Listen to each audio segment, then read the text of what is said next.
Sa ibang balita naman, milyon-milyong pisong pondo ang ginastos ng Administrasyong Aquino para sa tambak na proyekto na ipinatayo sa lalawigan ng Sulu. Kabilang na riyan ang ospital, cold storage plant sa mga mangingisda, kalsada at maging pabahay sa mga pulis.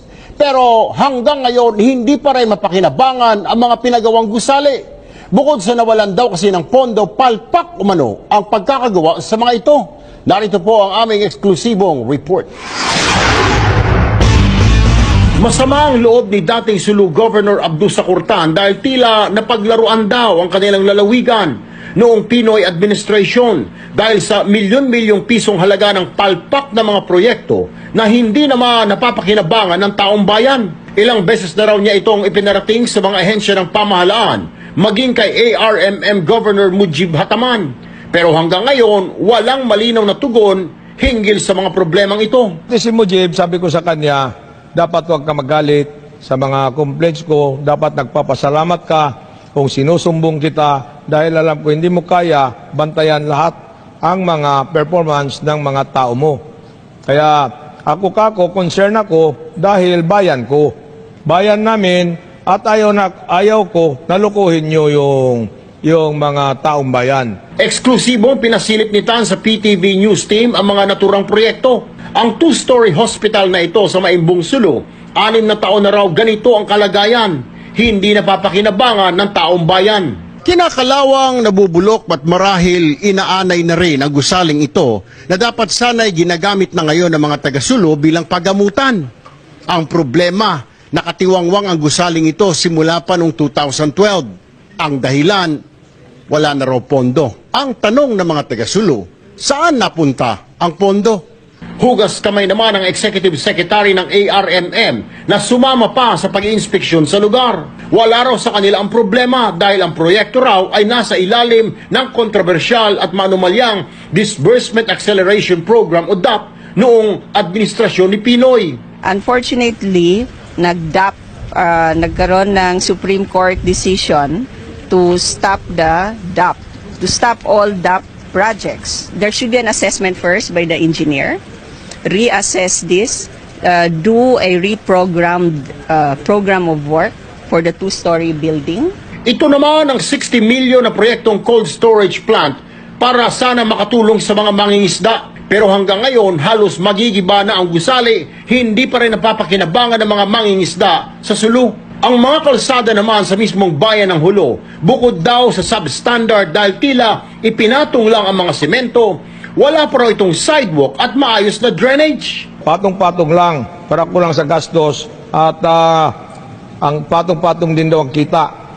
So yan ang ginagawa ngayon, wala nang sidewalk. Ang housing project naman na ito na para sana sa mga pulis, dapat daw ay 500 unit pero itinigil na ang paggawa. Kahit halos 200 unit pa lamang ang naitatayo. Bukod pa raw sa maliit ang bahay, wala itong tubig, sariling banyo at kwarto. At substandard din ang pagkagawa. Kaya naman sa halip na tirhan ito ng mga pulis, yung mga walang bahay sa Sulu na lamang ang umuupa rito ng libre. Tinatanong ko, bakit hindi nyo natatapusin ba yung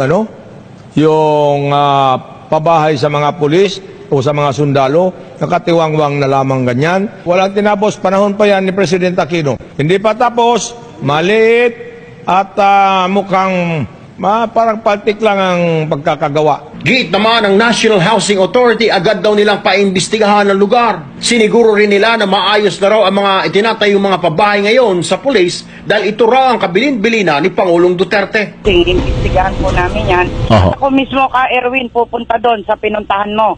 Di ba? Titingnan ho namin kung ano talaga para sa kalaman po ng lahat. Mula po nung Duterte administration, kay President Duterte, kay Mayor, nakita nga din po niya yung sitwasyon ng mga maliliit na pabahay. Pero po nag-declare po siya noong March 2017 na lakihan po yung pabahay ng mga sundalo at pulis. Tama. So kaya nga po kami, in-increasean na ho namin ngayon from 22 square meters to 44. Yung lote naman from 40 to 80. Bukod sa mga pinuntahan ng PTV News, nagpakita pa si Tan ng iba pang mga larawan ng mga proyekto na hindi tinapos at pinabayaan na lamang sa kanilang lalawigan. Gate naman ng ARMM, karamihan daw ng proyekto sa lugar ay proyekto ng national government. One of the problems sa ARMM, because all the program funds are found at the national line agencies. Pero para sa dating gobernador, Dapat lang, kung mayroon kasalanan, may parusa. Nasa ilalim na ng Witness Protection Program si Roberto Katapang Jr., nagpakilalang whistleblower sa road right-of-way scam sa General Santos City. Ipinakita niya ang isang liham na may petsang January 12, 2011 na ipinadala kay nooy Public Works Secretary Rogelio Singson. Nagpapa-endorso sa Budget Department para mailabas ang pondo para sa road right-of-way claim sa General Santos City. Ito yung lupang bibilhin ng gobyerno para sa ipapagawang mga kalye sa lungsod. Ang problema, sabi ni Katapang, peke ang mga road right-of-way claim. Walang pangalan ng sulat pero nakapirma daw ang bayaw ni dating Pangulong Aquino na si Eldon Cruz. Nagyayabang talaga nila yan. At saka kahit i-check nyo sa DPWH Central Region 12 na DPWH, yan parati ang kanilang pinagmamalaki doon. Yes. Kaya nga ito naglaki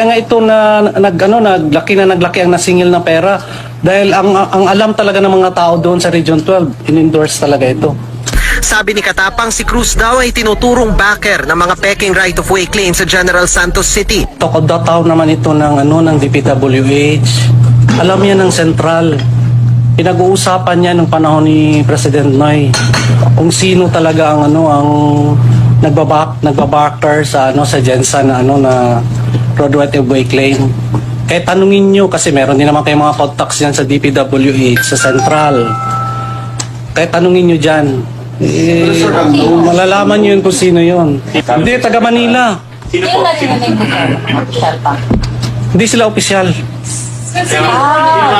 Kapamilya ng opisyal. Nauna nang idinawit ni Justice Secretary Vitaliano Aguirre II sina Singson at dating Budget Secretary Florencio Abad sa road right-of-way scam. Kanina ipinakita ni Katapang ang photocopy ng liham umano ni Singson noong December 23, 2013. Hinihingi kay Abad na magpalabas ng 218 million pesos para sa road right-of-way claims. Ipinakita rin ni Katapang ang release order umano para sa pondo na pirmado umano ni Abad. Ang petsa December 27, 2013 o 5 araw matapos ang unang request ni Singson. 4 days pa lang. 4 days, sorry. 4 days. Unusual po ba yung ganun Christmas time? Basta sa holiday eh. Diba? Hindi magiging unusual. Kinukuha pa namin ang reaksyon ni na Singson at Abad pero nauna nang itinanggi ni Abad na may alam siya dito. Sabi naman ng anak ni Cruz na si Jiggy, peke ang pinakikitang signature ng tatay niya. Malayo raw sa totoong lagda ng ama na pinakita ni Jiggy. Aminado si Katapang, bahagi siya ng mga nagpaproseso ng peking right-of-way claim sa Jensen simula 2008. Nasa mahigit 300 titulo raw ang pineke ng kanyang grupo para makasingil sa gobyerno.